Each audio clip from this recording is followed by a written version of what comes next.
నెలలు గడిచిపోతున్నాయి అధ్యక్ష, సంవత్సరాలు మారిపోతా ఉన్నాయి. శోభాకృతునామ సంవత్సరం పోయింది, క్రోధీనామ సంవత్సరం వచ్చింది పోయింది, విశ్వావసునామ సంవత్సరం కూడా 19వ తారీఖు అయిపోతుంది. రేపో ఎల్లుండో పరాభవనామ సంవత్సరం అడుగు పెడతా ఉన్నాం అధ్యక్ష మనందరం. కానీ ఈ 2.5 సంవత్సరాల పాలనలో మాత్రం ప్రజలకు మాత్రం మిగిలింది పరిహాసమే అధ్యక్ష. ప్రతి సంవత్సరం పరిహాసనామ సంవత్సరమే అధ్యక్ష.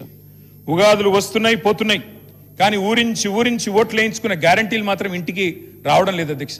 గవర్నర్ గారు ప్రసంగం మొత్తం విన్నాం అధ్యక్ష, పొరపాటున కూడా గ్యారంటీ అన్న మాట లేదు, పొరపాటున కూడా డిక్లరేషన్ అన్న మాట కూడా రాకుండా చాలా జాగ్రత్త పడ్డారు అధ్యక్ష. అధ్యక్ష 3వ బడ్జెట్ ఎల్లుండి 20వ తారీఖు ప్రవేశపెట్టబోతా ఉన్నారు. ఇక మిగిలింది ఒక్క పూర్తి బడ్జెట్ అధ్యక్ష. లాస్ట్ ఎన్నికల సంవత్సరం బడ్జెట్ అది ఎట్లాగూ లెక్కలోకి రాదు. అర్ధ భాగం అయిపోయింది అధ్యక్ష government. First half disaster, cinema పేరేమో అభయహస్తం, కానీ లోపల చూస్తే కథ చూస్తే మాత్రం భస్మాసుర హస్తం అని చెప్పి రాష్ట్ర ప్రజలకి పూర్తిగా అర్థమైపోయింది అధ్యక్ష. అధ్యక్ష 3 ముక్కల్లో ఈ 2.5 సంవత్సరాల పరిపాలన గురించి చెప్పాలి అంటే ఎగ్గొట్టు, కూలగొట్టు, చెడగొట్టు. హామీలు ఎగ్గొట్టు, కట్టిన వాటిని కూలగొట్టు, ఉన్న పథకాలు చెడగొట్టు. ఏమున్నది అధ్యక్ష ఈ 25 నెలల్లో చెప్పుకోవడానికి? బాకీలు, బకాయిలు, డైవర్షన్లు, కమిషన్లు, బుల్డోజర్ల చప్పుళ్ళు, బూతుల మూతలు, ఆల్ టైం రికార్డు అప్పులు, క్యూ లైన్లలో చెప్పులు, 420 హామీల ఎగనామాలు, 3.5 కోట్ల మందికి పంగనామాలు, నోటిఫికేషన్లు నిల్లు, లూటిఫికేషన్లు ఫుల్లు, చెక్ డ్యాముల పేల్చివేత, అడుగడుగున అణిచివేత, క్రెడిట్ శౌర్యం, భూముల బేరం, స్కాముల కలకల, స్కీముల వెలవెల, రైతన్నలకు బేడీలు, నిరుద్యోగులపై లాఠీలు, ఫిరాయింపుల కంపు, బస్సు ఛార్జీల వాయింపు, ఫుడ్ పాయిజన్ చావులు, ఫుట్బాల్ సరదాలు, గల్లీల్లో చెత్త కుప్పలు, ఢిల్లీలో విమాన యాత్రలు, మాటలు దడేల్, చేతలు తుపేల్, దరఖాస్తులు, దండాలు, దఫ్తర్లు. అధ్యక్ష ప్రజాపాలన అధ్యక్ష పేరు 1వ, 2వ, 3వ అని 3 సార్లు అప్లికేషన్లు తీసుకున్నారు. 1,25,00,000 మంది అప్లికేషన్లు తీసుకున్నారు అధ్యక్ష. పేదలి ఏడవైనాయి అధ్యక్ష దరఖాస్తులన్నీ, గల్లంతైనాయా, గాల్లో వరదల్లో కొట్టుకపోయినాయా, FSL అగ్ని ప్రమాదంలో కీలకమైన కొన్ని ఆధారాలతో పాటు ఇవి కూడా కాలిపోయినాయా? నిన్నటి గ్యారంటీ కార్డులు అధ్యక్ష ఈరోజు ఈ రాష్ట్ర ప్రభుత్వాన్ని బాకీ కార్డులుగా మారి వెక్కిరిస్తా ఉన్నాయి అధ్యక్ష. అధ్యక్ష ఒకటి వాస్తవం, T20 వరల్డ్ కప్ మొన్న ఇండియా గెలిచింది అధ్యక్ష, కానీ 420 వరల్డ్ కప్ పెడితే మాత్రం వీళ్ళే గెలుస్తారు అధ్యక్ష, అది మాత్రం పక్క, అందులో అనుమానమే లేదు అధ్యక్ష.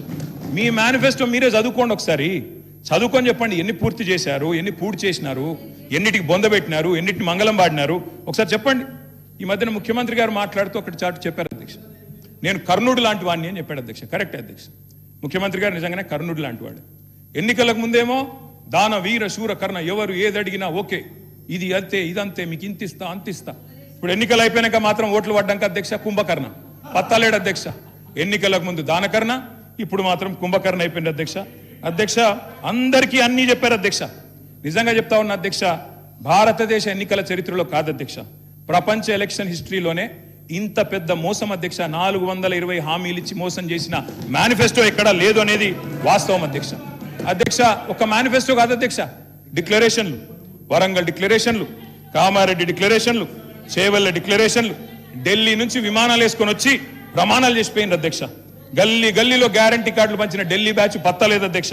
అధిష్టాన అగ్రనేతల దర్శన భాగ్యం కోసం ఇవాళ పదే ఢిల్లీ యాత్రలు జరుగుతూ ఉన్నాయి అధ్యక్ష. సమావేశాలు, సమీక్షలు, ఆఖరి కేబినెట్ మీటింగ్లు కూడా ఢిల్లీలో జరుగుతున్నాయి అధ్యక్ష. నిన్ననేమో హామీల వరద, ఇప్పుడు మేము గట్టిగా మాట్లాడితే మా మీద బూతుల బురద. నిన్న డిక్లరేషన్ల మోత, ఇప్పుడు ఎగవేతల జాత. గ్యారంటీలు తాటాకంత, అమలు చేసింది చింతాకంత. ఇస్తామన్నది ఏనుగు, ఇచ్చింది ఎలుక. పని చారానా, ప్రచారం బారానా అధ్యక్ష. ఇది వీళ్ళ పనితీరు అధ్యక్ష. అధ్యక్ష వాస్తవం ఏంటంటే ఇక్కడనేమో జనం అచ్చ తెలుగులో తమ ఆవేదన వెళ్ళబోసుకుంటున్నారు అధ్యక్ష. వీళ్ళేమో మలయాళంలో, మరాఠీలో, బీహార్లో, హిందీ భాషల్లో గొప్పలు చెప్పుకుంటున్నారు అధ్యక్ష. తెలంగాణ జనం సొమ్ముతో ఇతర రాష్ట్రాల్లో ఎన్నికల ప్రచారాలు చేస్తా ఉన్నారు అధ్యక్ష. ఢిల్లీలో, బీహార్లో, మహారాష్ట్రలో, ఇప్పుడు కేరళలో ఎక్కడ ఎలక్షన్ వస్తే అక్కడ ఫుల్ పేజ్ కలర్ అడ్వర్టైజ్మెంట్లు ఇవ్వాలా కాంగ్రెస్ పార్టీ ఇస్తా ఉంది అధ్యక్ష. ప్రజాధనం కాంగ్రెస్ క్యాంపెయిన్ కు సమర్పణం అన్నట్టు అయిపోయింది అధ్యక్ష. జరగనివి జరిగినట్టు, చేయనివి చేసినట్టు, లేనివి ఉన్నట్టు అంతా కనికట్టు యాడ్ చేసి గ్రాఫిక్స్ మాయాజాలంతో బహుభాషల్లో బయట రాష్ట్రాల వాళ్ళని కూడా బురిడి కొట్టించే ప్రయత్నం ఈ సర్కార్ చేస్తా ఉంది అధ్యక్ష. ఈ సర్కార్ గొప్పతనం ఏంటంటే అధ్యక్ష, పీసీ సర్కారు మాయాజాలాన్ని కూడా ఈ సర్కారు మరిపించింది అధ్యక్ష. అధ్యక్ష ఇంకా విచిత్రం అధ్యక్ష, అసలే అటర్ఫ్లాప్ సినిమా, దానికట సంబరాలు అధ్యక్ష. 2వ సంబరం, 3వ విడత సంబరం. అటర్ఫ్లాప్ సినిమాకి 100వ దినోత్సవం చేస్తారా అధ్యక్ష ఎవరన్నా?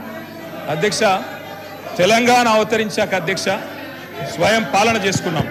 మినిస్టర్ గారు సార్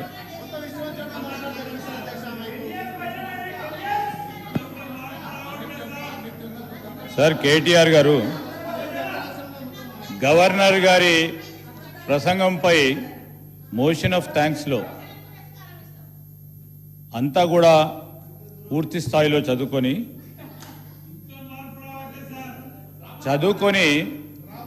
మంచి సూచనలు ఇస్తారు, సలహాలు ఇస్తారని అనుకున్నాం అధ్యక్ష. మళ్ళా ఊకదుంపుడు ఉపన్యాసం చెప్తూ ఎవరో రాసిన స్క్రిప్ట్ను వాడుతూ ఈరోజు ఏంది అధ్యక్ష, ఇది మా జాతీయ పార్టీది, కాంగ్రెస్ పార్టీ జాతీయ పార్టీ. ఈరోజు మీరు రీజనల్ పార్టీగా ఉండి ఎన్నిసార్లు చక్కర కొట్టిన అధ్యక్ష బీజేపీ ప్రధానమంత్రి ముందట? ఎన్నిసార్లు పోయిన అధ్యక్ష వారు 10 సంవత్సరాల కాలంలో? లెక్క తీయండి అధ్యక్ష. ఈరోజు మాది మా జాతీయ పార్టీ, మా అధిష్టానం కాంగ్రెస్ పార్టీది.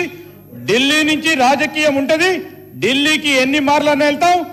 అదేవిధంగా రాష్ట్ర ప్రయోజనాల గురించి ఎన్ని మార్లైనా ప్రధానమంత్రితో కలుస్తాం, మంత్రులతో కలుస్తాం, చూపెడతా ఉన్నాం ఫలితాలు. మీలాగా పోయి ప్రభుత్వాన్ని కాపాడుకునే ప్రయత్నం చేయలే. ఈ రోజు కూడా చెప్తా ఉన్నాం అధ్యక్ష, ఈ రోజు వారు చెప్తా ఉన్నారు ఎన్ని మార్లు పోతారని.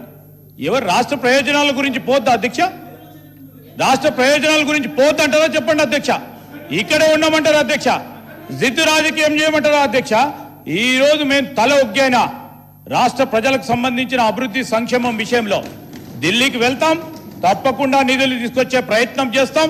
వారు ఇస్తారు ఇయ్యరు, బీజేపీ మరి ప్రధానమంత్రి గారు కానీ వారి మంత్రులు కానీ.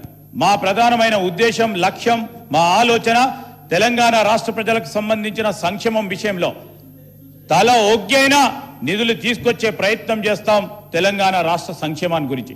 దయచేసి చెప్తా ఉన్నాను, ఈరోజు కేటీఆర్ గారు అనుభవజ్ఞులైన మంత్రిగా పనిచేసినారు. అపోజిషన్లో ఉండి సత్యదూరమైన మాట్లాడితే బయట వాస్తవాలు మాట్లాడితే ఒప్పుకుంటాం అధ్యక్ష. ఈరోజు మీరు ఫ్లాప్ అయిన సినిమా అంటున్నారు.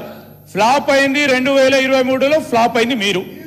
సరే ఫ్లాప్ అయింది అనుకోవచ్చు, సినిమాలు అప్పుడప్పుడు ఫ్లాప్ అయితే అనుకోవచ్చు. మళ్ళా సర్పంచ్ ఎన్నికలు అయితే దాంట్లో ఫ్లాప్ అయినరు, మళ్ళా మున్సిపల్ ఎన్నికలు అయితే దాంట్లో ఫ్లాప్ అయినరు, పార్లమెంట్ ఎలక్షన్లో పూర్తి స్థాయిలో ఫ్లాప్ అయినరు. ఇంకా ఎన్నిసార్లు ఫ్లాప్ అయినాక మమ్మల్ని ఫ్లాప్ అంటారు అధ్యక్ష? ఏంది అధ్యక్ష? మీరు ఏదైనా వాస్తవాలు ఉంటే మాట్లాడండి. మా గౌరవ సహచరులు కానీ మేము కానీ మీకున్న అనుభవాల రీత్యా మీరు ఏదైనా మంచి సూచనలు ఇచ్చే రాసుకోవడానికి మళ్ళా తిరిగి దాంట్లో పెట్టడానికి ప్రయత్నం చేస్తాను తప్ప ఇక చెప్పేదే చెప్పుకుంటూ ఇంటున్నారని ఏదైనా తిట్టుకుంటూ పోతుంటే అధ్యక్ష మేము ఓపికతోనే వింటా ఉన్నాం. మా మంత్రులం కానీ మేము కానీ నిన్న సిఎల్పి జరుగుతూ ఉన్నప్పుడు ముఖ్యమంత్రి గారు వారు చెప్పింది, వారు ఏదైనా మంచి మాటలు మాట్లాడితే రాసుకొని తిరిగి ఏదైనా మంచి విషయం ఉంటే మనము బడ్జెట్ పెడతా ఉన్న సందర్భంలో కానీ డిమాండ్స్లో కానీ దానిలో మార్పు తీసుకొచ్చే ప్రయత్నం చేద్దామని ఒక మంచి సానుకూలంగా మాట్లాడితే మళ్ళా అదే భాష అధ్యక్ష, అదే చెప్పిందే చెప్పుకుంటూ పోతా ఉన్నారు అధ్యక్ష. వారి 2 సంవత్సరాలకు సంబంధించి గవర్నర్ అడ్రస్ చూడండి, సేమ్ చెప్పిన మళ్ళీ ఇదే చెప్తా ఉన్నారు. ఇప్పటికైనా ఆ పందాన్ని మార్చుకుంటే రేపు రాబోయే జరిగే ఎంపీటీసీ జెడ్పీటీసీలో కొద్దిగా మెరుగే అవకాశం ఉంటుంది, ఫ్లాప్ కాకుండా ఉంటారు. అది మా ఆలోచన వారికి తెలియజేస్తా ఉన్నాం. స్పీకర్ సార్, మీరు ఢిల్లీకి పోతే మాకు అభ్యంతరం లేదు, మీ నాయకత్వాన్ని కలిస్తే మాకు అభ్యంతరం లేదు, మాకేం బాధ దాంతో. కానీ అధ్యక్ష ఢిల్లీకి పోయి నిధులు తెస్తారేమో అనుకున్నాం అధ్యక్ష, కానీ ఢిల్లీకి పోయి నిధులు ఇచ్చి వస్తున్నారు అధ్యక్ష, అది తేడా. మొన్న చెప్పారు కదా అధ్యక్ష 1000 కోట్లైనా ఇస్తాం, మీరు ఢిల్లీకి పోయి నిధులు ఇచ్చి వస్తున్నారు. ఢిల్లీకి పోయి నిధులు తెచ్చింది సున్నా మీరు. అందుకే అధ్యక్ష ఢిల్లీకి ఎన్నిసార్లు అన్న పోండి, మాకేం అభ్యంతరం లేదు. మధ్యాహ్నం మళ్ళీ పోతున్నారట, పోండి, మేమే వద్దంటలేము. కట్ సకుటుంబ సపరివార సమేతంగా ఉండండి, అభ్యంతరం లేదు. అధ్యక్ష మీరు అన్నారు శ్రీధర్ బాబు గారు ఏమన్నా మంచి విషయాలు ఉంటే చెప్పండి అన్నారు. శ్రీధర్ బాబు గారు మీరు మీ డిపార్ట్మెంట్ ఎట్లా పనిచేస్తుందో ఒకసారి వినండి జాగ్రత్తగా. విని దయచేసి మీరు నోట్ చేసుకొని సమాధానం చెప్పండి. అధ్యక్ష నిన్న గవర్నర్ గారి ప్రసంగంలో చెప్పారు అధ్యక్ష, మన ఐటీ ఎగుమతులు 3,13,000 కోట్లకు చేరుకున్నాయి, ఐటీ ఉద్యోగాలు 9,39,000 చేరుకున్నాయని చెప్పారు. అంటే ఇది వాస్తవమైన శ్రీధర్ బాబు గారు మీ క్యాబినెట్ అప్రూవ్ చేసిందే కదా గవర్నర్ ప్రసంగం? గవర్నర్ ప్రసంగంలోంచే కోట్ చేస్తున్నాను నేను. మీ క్యాబినెట్ అప్రూవ్ చేసింది, ఆ క్యాబినెట్లో కూడా మీరు ఉన్నారని అనుకుంటా ఉన్నా. గవర్నర్ గారి ప్రసంగం ఎప్పుడైనా క్యాబినెట్ ఆమోదిస్తుంది అధ్యక్ష. క్యాబినెట్లో మంత్రులందరూ ఉంటారు, ఐటీ మంత్రి గారు కూడా ఉంటారు. వారు ఇచ్చిన ఫిగర్ అధ్యక్ష ఇది 3,13,000